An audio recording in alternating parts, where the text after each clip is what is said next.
The car is parked not where it's going to be, but at least for now, it's just in the driveway with, yes, the snow. We are driving this car in the snow. I know.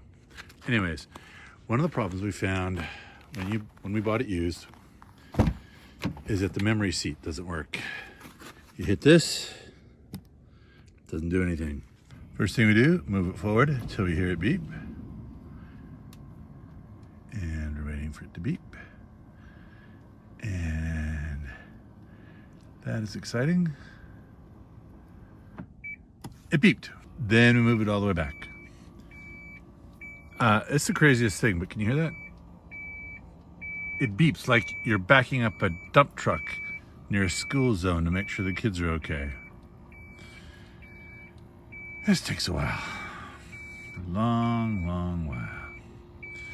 This is about where I'll have it. Next up's kind of confusing. It says move this angle thing forward until you hear a beep.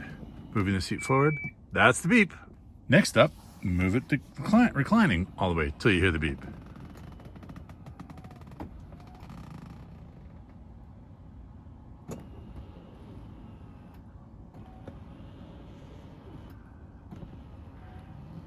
That is reclining.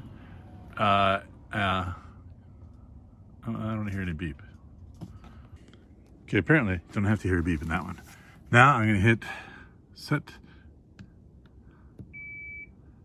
That worked.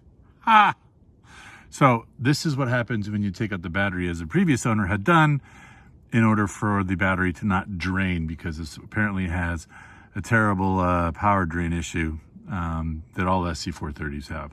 So that's how you change it. Good to know.